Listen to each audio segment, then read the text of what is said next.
Olá, desenvolvedor! Sejam bem-vindos ao nosso boletim semanal de notícias no mundo da tecnologia e programação. Hoje vamos trazer as novidades mais quentes que você precisa saber para se manter atualizado no setor. Nos vemos depois da vinheta.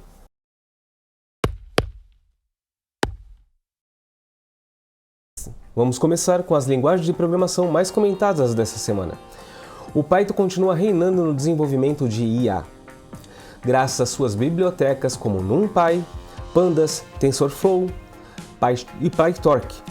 Se você está interessado em IA, o Python é a escolha certa.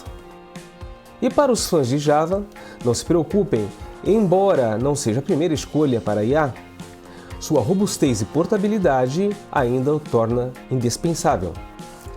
Ferramentas como IntelliJ IDEA Ultimate da JetBrains são altamente recomendados. C++ também merece destaque. Em projetos que exigem eficiência, IDEs como CLion e ReSharp da JetBrains oferecem suporte avançado para essa linguagem. Falando em ferramentas, o GitHub Copilot está revolucionando a maneira como programamos. Alimentado pela OpenAI, ele funciona como um corretor ortográfico para código, ajudando a gerar e testar trechos de código automaticamente. Além disso, ideias como PyCharm, Professional, CLion e Dataspell da JetBrains oferecem recursos incríveis para desenvolvedores em IA, incluindo suporte à depuração, análise de código e integração com ferramentas populares. E agora, uma das áreas mais excitantes, a inteligência artificial. A demanda por profissionais especializados em IA está crescendo rapidamente, impulsionando a necessidade de aprender linguagens como Python, Java e Swift.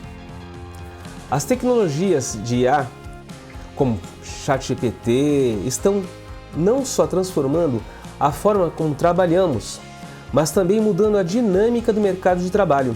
Ferramentas de IA estão começando a realizar tarefas que antes eram feitas por desenvolvedores júniores, o que pode impactar a demanda por certos perfis de profissionais. Essas foram as principais notícias da semana no mundo da programação e tecnologia. Espero que tenham gostado e que essas informações ajudem a manter vocês atualizados e preparados para as mudanças e inovações que vêm por aí. Não esqueçam de deixar o like, se inscrever no canal e ativar o sininho para não perder nenhuma novidade. É isso aí, gente. Até mais!